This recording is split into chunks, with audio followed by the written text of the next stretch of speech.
नफ्स अल अम्मारा इस्लामी नफ्सियात और तसव्वुफ में एक इस्तिलाह है जो नफ्स सेल्फ सोल के 3 बड़े मराहिल या हालतों में से सबसे निचली हालत को बयान करती है। नफ्स इमारा का मफहूम। नफ्स इमारा का मतलब है वो नफ्स जो बुराई का हुक्म दे या बुराई की तरफ शिद्दत से उभारे। कुरानी हवाला। ये इस्तिलाह कुरान मजीद की सूरत यूसुफ की आयत 53 से माखूज है, जहां अल्लाह तालीस का फरमान है। तर्जुमा। यकीनन नफ्स तो बुराई का बहुत हुक्म देने वाला है, सिवाय उसके जिस पर मेरा रब रहम करे। इन्नन नफ्स लअम्मारतुन बिस्सूई इल्ला मा रहिम रब्बी। अहम खुसूसियात। नफ्स इमारा वो हालत है जहां इंसान की जात सेल्फ पूरी तरह से अपनी शहवानी ख्वाहिशात, नफसानी जज्बात और दुनियावी आसाइशों के जेरे असर होती है। इस मरहले की अहम खुसूसियात में शामिल हैं। 1. बुराई का गलबा।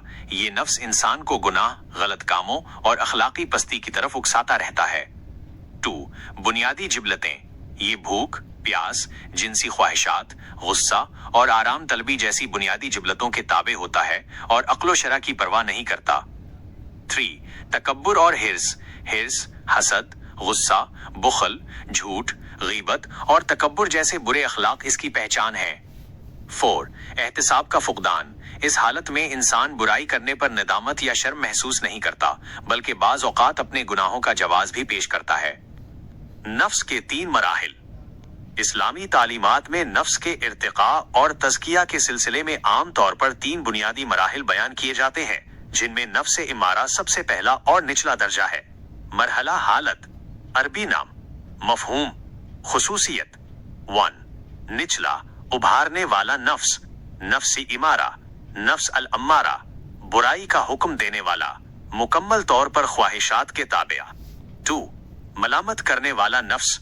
नफ्स लव्वामा, नफ्स अल लव्वामा, पशेमानी और मलामत करने वाला, गुनाह के बाद शर्मिंदगी महसूस करना और खुद को मलामत करना, शऊर की बेदारी।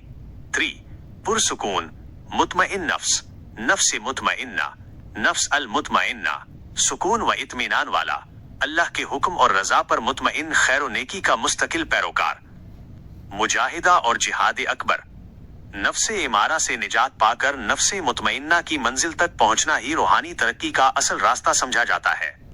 इसीलिए सूफिया और उलमा ने जिहाद अकबर की इस्तिलाह इस्तेमाल की है, जिससे मुराद नफ्स इमारा के खिलाफ जिहाद करना और उसे काबू में लाना है।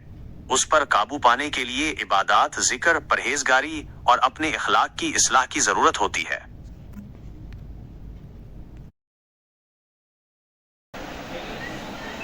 तो ये था आज का वीडियो के विषय पर। मुझे उम्मीद है कि आपको ये जानकारी अच्छी लगी होगी और ये आपके काम आएगी। अगर आपको ये वीडियो पसंद आया तो लाइक करना न भूलें, इसे अपने दोस्तों के साथ शेयर करें और अगर आप चैनल पर नए हैं तो सब्सक्राइब जरूर करें ताकि आप ऐसे और वीडियो मिस न करें।